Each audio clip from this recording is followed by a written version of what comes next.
Well, what I'm bringing to the table for you guys today, inside this Gritter Gear rolling case, really nice rolling case, very, very happy with it. It does have a pressure knob on it so you can release pressure and acclimate things. Anyways, inside of this Gritter Gear hard case, I have a rifle that has made me very happy, and a barrel and an optic, a chassis that I think go pretty nice together. This is the E. Arthur Brown 16-inch match barrel. It's a 1 in 16 twist rate, got an all black. It is threaded and anechoic through a can out to the channel, their X22 can. We're gonna throw that on the end of this guy and do a little plinking today with that Kid Innovative design trigger. It's a flat face trigger, their chassis, the E. Arthur Brown barrel, and that's a BCA 201 action, actually, as well as the bolt. DiscoveryOpt 3 to 15 scope. Let's get it all put together and do a little plinking with some actually non-match ammo. We're gonna see how that does today. Well, I want it to work. I'm not sure how it's gonna go. Subsonic ammo, especially in semi-autos, can run different than your standard ammo. You know, it's just one of the trade-offs, but I have some Aguila. This is their subsonic 40 grain. It's a lead projectile. And if that doesn't do too well, then I'll probably switch over to this American Eagle 45 grain stuff. That has reasonable consistency. That's even slower than what I'm pushing right now. What I'm pushing right now is close enough to 1,000. The American Eagle tends to be closer to 945, even with the back pressure of the can. So I've got my Discovery all ready to go. I'm gonna shoot this on about 8 power. And we'll just see what kind of performance the Aguila can give us. If it's at least hunting quality, I'm gonna be really happy. I've already seen that this barrel can produce decent groups, you know, at least an inch or inch-ish at 50 yards, looking at 5-shot groups with match ammo. I've done a number of different kinds, but SK brands, Lapua brands, all did pretty good. The SK semi-auto was kind of my go-to because it is a semi-auto, just has a little bit more punch to it, a nice consistency. It seems like the barrel does okay with those, but when it comes to the more budget ammo or subsonic ammo, looking at this platform, this gun, as something that does more than target shoot, but actually hunts and maybe possibly even does a little bit of competition shooting or speed comps, kind of depending on what chassis and all that you move it around in. That's the benefit of the 1022 system. I want to make sure that it can run other ammo, and subsonic ammo is very convenient, especially for hunting. It's fun for the area I'm in right now because it doesn't have a lot of pass-through for animals. It's quiet, it's comfortable to shoot. My daughter my daughters or son could shoot it reasonably well and not be concerned about the sound. The report is just very quiet, especially with that anechoic can on there. So we'll see what happens. I want this to work, even if it's at least hunting quality. I know I have something there that can function and run. And I'm gonna turn on the camera so you can see what's happening downrange. All right, we are recording both cameras. Let's try that upper left target. Still not completely sure what the point of impact is gonna be. I've got a good guess.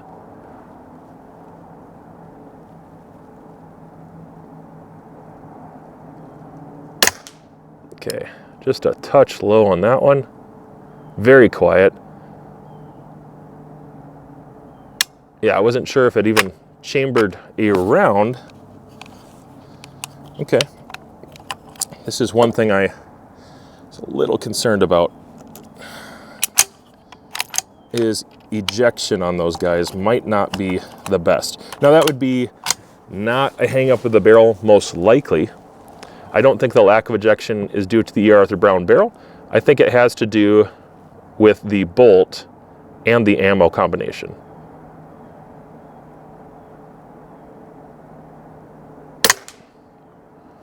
Another hang up.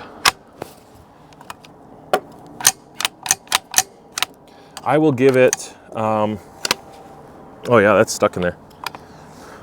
I might give it 2 more rounds, guys, and then I'm gonna have to switch over to the American Eagle and see what that can do. It is stuck in the chamber. Yeah, I still don't think it's the barrel.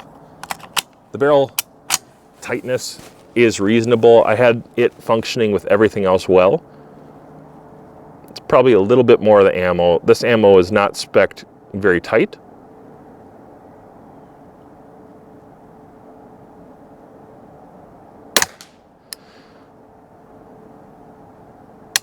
Yeah, not too good for reliability.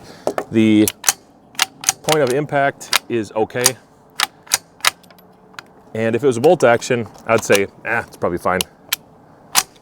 But for an auto gun, it looks like the Aguila Subsonic is just not consistent enough.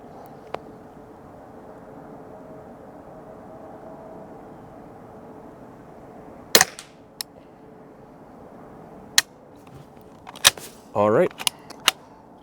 Let's switch over to the American Eagle and see how that runs. I have a feeling that it'll run better. I'm hoping so. It is a slower ammo. It's a heavier projectile. And I'll go to that right diamond and see what happens with this one.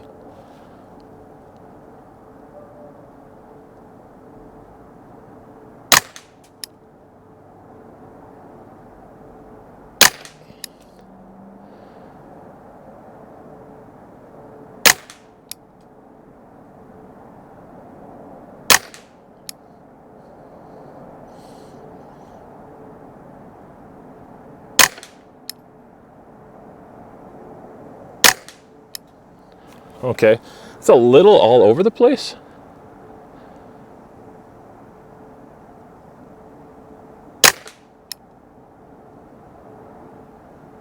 But it's very, very quiet out of this barrel.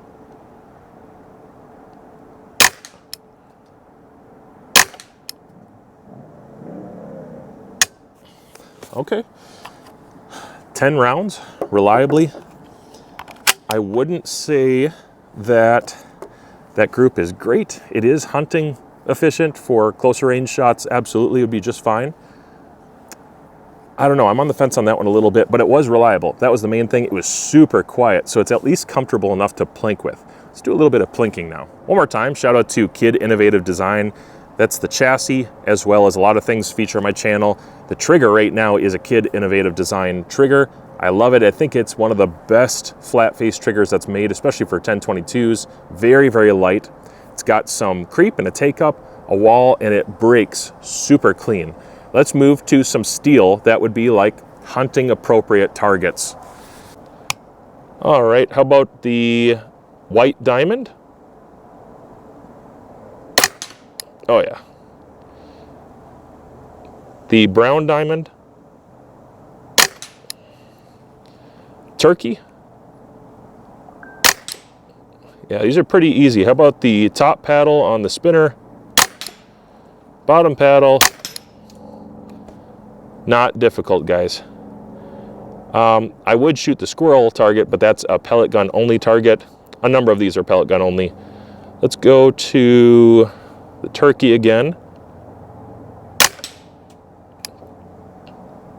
And I'm not holding any particular spot. I'm kind of just letting them fly.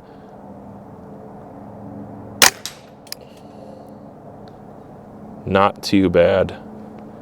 Looks like it's going to do just fine. One more time on the brown diamond. White diamond. And the turkey.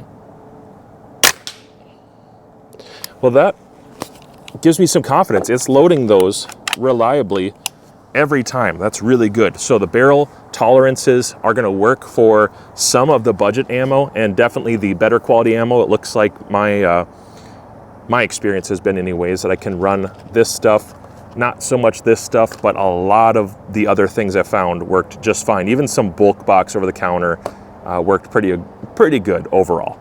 Let's come back in a second. All right, looking at that 50-yard target, I was aiming for the corner of the target, obviously, and just a little high, a little bouncy, and then the center of the red target. Both of those are under an inch, and I will accept them for a 1022 accuracy, especially this one that has, a couple budget components on it. They're not bad, just budget components. I'll take what I'm seeing right here.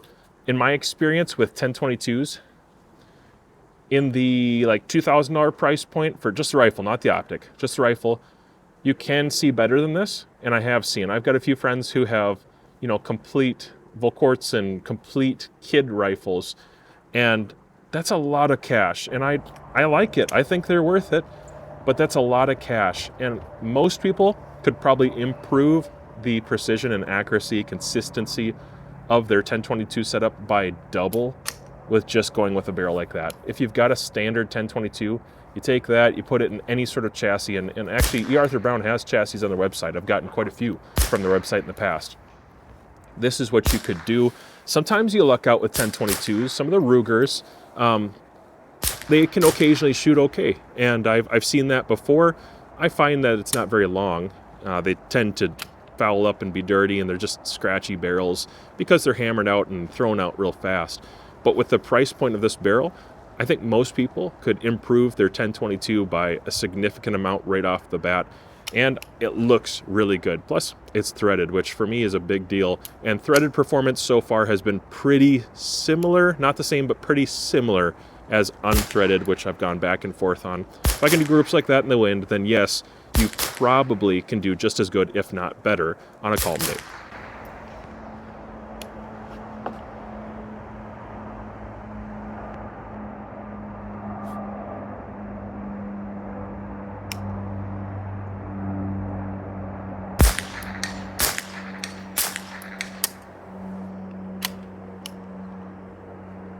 One more time, shout out to some of the brands who threw things out to make this possible. EABCO Expressors has quickly become my favorite brand. Their ultra lightweight cans are high quality, fit and finish is phenomenal, and they do work. These anechoic baffles and structures inside the design does suppress well, and it carries well. It's light, doesn't have a huge point of impact shift on my rifles, which is pretty important when it comes to pretty much everything shooting related. I want to be able to take it off and on and not have a dramatic shift. And this doesn't have a dramatic shift, especially on this setup right here. Part of that reason is the E. Arthur Brown barrel. Thank you to E. Arthur Brown. They've sent barrels out to the channel before. I've gotten chassis from E. Arthur Brown. They have everything on their website. They really do.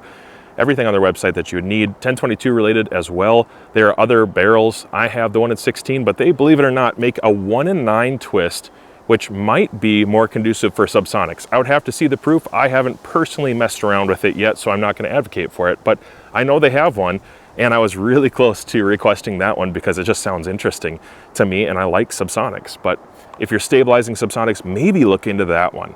They might do a little better for subsonics specifically. This barrel, though, however, high fit and finish, excellent for bench shooting, maybe a little bit of speed competition shooting. I think when it comes to 1022s, it could be good for NRL 22 and some of those things. It's a reasonable contour. The thing that you're going to need to mess around with a little bit more would be the other end. Not so much the barrel, but what interfaces with the barrel. So I'm using a BCA 201 action and bolt and that receiver. So that's the weak component compared to the E. Arthur Brown. The E. Arthur Brown is a really, really nice barrel. I looked inside, scope camming, this kind of stuff. You're not going to find a bunch of weird tooling marks and fractures, heat fracture, any of the things that you would kind of find on cheap stamped out barrels. I don't think you're going to find that here. They do a really nice job, and with the 308 barrel I had, I took that past a mile, and I found it to work really well. This 22 barrel is no different. Fit and finish is phenomenal. It's probably the part I'm most proud of with any of my 1022 experience. Moving on from there, the Kid Innovative chassis. Again, this happens to be one of their longer chassis models. I have an Atlas bipod attached to it, and Fab Defense sent out their wraps fixed stock. I find this to be a very comfortable precision-based stock. Kid Innovative design trigger as well. And the Discovery optic, that's another one I have to mention. So Discovery sent this out to the channel. This is their 3 to 15. It's a really great combination optic. It has exposed turrets, it has a zero stop, it has a side parallax, illumination, a decent range of magnification, and a reticle that works at low power and high power. I think it's an excellent hunting optic. That would be the first place I would put this, is in a hunting designation. But then number two, it can do some precision stuff. You can run out pretty far with this and still keep a reasonable image. Reticle is decent, maybe a little lightly shaded sometimes. Eye position isn't terrible, but as long as you're behind it, it's a nice clear image with a sharp reticle. And I found that indicating on targets like what I was shooting today, it's not too bad at all. It's a reasonably small optic compared to some of the other ones I've shown on my channel. So if you're looking for an optic combination for your 1022 that doesn't make it ultra heavy, you don't need like huge magnification, which usually you don't, then this is an option that would fit the budget crowd very, very well. Again, that's the 3-15. It's called the ED LHT, and I've enjoyed it a lot. I think it's one of Discovery's better optics and offerings right now. So with all of that being said, what do I think of this combo? What do I think of the barrel? I think it's a good fit. I would go with this on any 1022 that I own, unless I needed a max heavy like truck axle barrel, you know, for NRL 22. I was trying to wait something out. Maybe I would go with a thicker contour for that, but I don't do a lot of that with 1022s, and I don't think a lot of you do. In fact, most people are just looking to take their standard 1022 and maybe they want to put it in a chassis from E. Arthur Brown. I know they sell a number of the Orcs chassis and other things there. You could look at their website to see more, but maybe you just want to take your 1022, take that barrel off, put it in the chassis, and automatically have something that's going to be improved for ergonomics, shootability. That's what this barrel would be great for. It's an automatic improvement over the factory barrels, and I know that for a fact. It is an improvement. It's much better, not just in fit and finish, but in actual performance. I think you're going to see better groups right off the bat, as long as it's free floated. That's another thing you need to consider. When it comes to installation, installation can tell you a little bit about the fit and finish of the barrel and the company that's producing it. So fit and finish is great on this one, and I can tell it slid in, not loose, not sloppy. I didn't have to hammer it, I didn't have to sand it down. It was a really nice fit. And from receiver to receiver, you're gonna find slightly different tolerances. Some are more loose than others, but it wasn't oblong, it was very circular, it was machined well, it fit in, and I did have to press it in pretty tight, which is a good sign, and then put in my retaining screws on the other side of that clip. You have a little V-clip that holds it in. All in all, putting this barrel in, installation-wise, probably took me maybe 10 minutes. It was not that complicated. If I can do it, and I'm not super handy with this kind of stuff, believe it or not, if I can do it, you can do it. Yes, you can take your standard 1022, you can drop it in a chassis and put on this E. Arthur Brown barrel and automatically do better than you were to start with. I think it's worth it. I like it. Thank you to E. Arthur Brown for sending stuff out to the channel so we can take a look at it. Us average guys need something too. Not all of us want a $500 barrel, and I think for a reasonable price, you can upgrade your 1022 without spending a bunch of money on a custom, which is just going to be putting it out of reach for a lot of people. If you like this video, then I have some more E. Arthur Brown content I would love for you to check out. Go ahead and watch one of these videos.